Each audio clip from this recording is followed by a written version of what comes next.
Doctor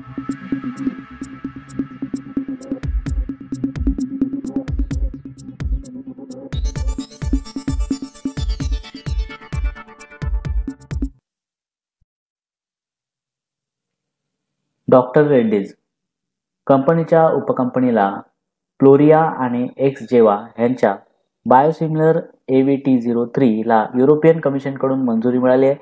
एक्सचेंजेसला दिलेल्या माहितीत कंपनीने सांगितले की AVT03 हे प्रोलिया आणि एक्सजेवा ह्यांचे प्रस्तावित बायोसिमिलर आहे. प्रोलियाचा उपयोग रजोवृत्तीनंतरच्या महिलांमध्ये आणि फ्रॅक्चरचा धोका वाढलेल्या पुरुषांमध्ये ऑस्टिओपोरोसिसच्या उपचारासाठी केला जातो.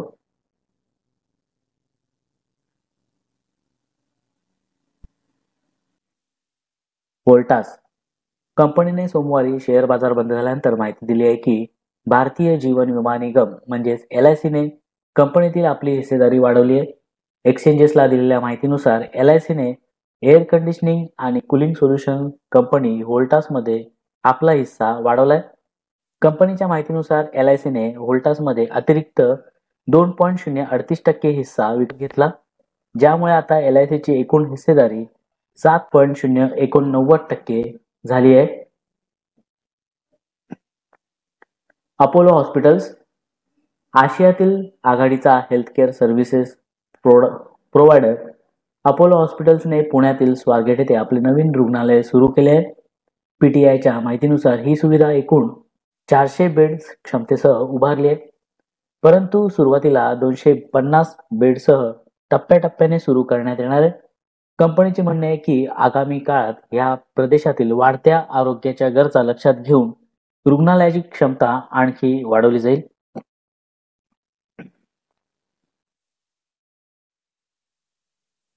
GMR power GMR energy limited जी GMR पॉवरची पूर्ण मालकीची उपकंपनी आहे, तिने GMR Kalinga solar power limited नावाची नवीन 100% उपकंपनी स्थापन केली आहे. कंपनीने सांगितले की ह्या नवीन उपकंपनीची स्थापना कुठल्याही प्रकारच्या रिलेटेड पार्टी ट्रान्झॅक्शनच्या कक्षेत येत नाही. सोमवारी कंपनीचा शेअर 2.95% घसरणीसह 122.89 रुपयांच्या पातळीवर बंद झालाय.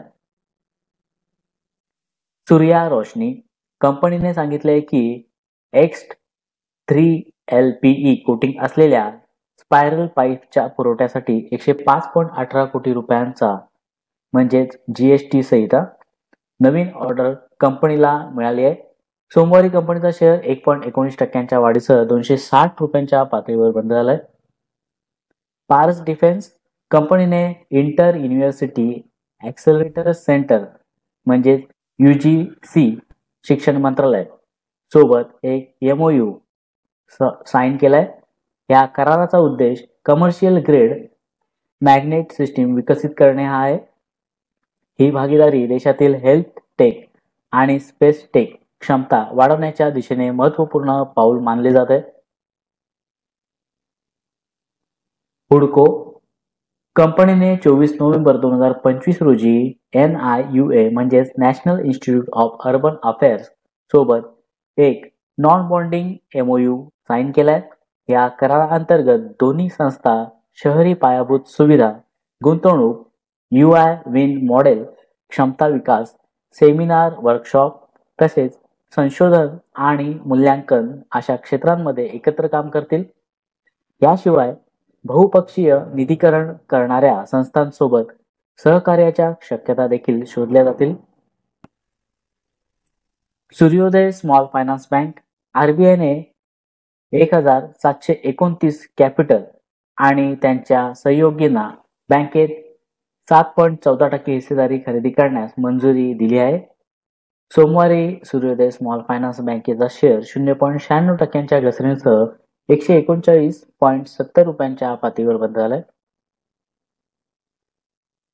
सनटेक रियालिटी कंपनीने सोमवारी म्हणजे 24 नोव्हेंबर रोजी माहिती दिली आहे की कंपनीच्या दुबई स्थित पूर्ण मालकीच्या स्टेप डाऊन उपकंपनी सनटेक लाईफस्टाईल्स लिमिटेड ला London court of international arbitration कडून मोठा दिलासादायक आदेश मिळालाय. कोर्टाने कंपनीच्या joint venture partner grand valley general trading LLC सोबत सुरू असलेल्या वादातील दाखल केलेले दावे वापस घेणे आणि आर्बिट्रेशन प्रक्रिया समाप्त करण्याची पुष्टी केली आहे. कंपनीच्या माहितीनुसार ह्या आदेशामुळे दीर्घकाळ चालत असलेल्या कायदेशीर वाद समाप्त झाला असून यामुळे ग्रुपला आपल्या व्यवसायावर आणखी फोकस करता येणार आहे.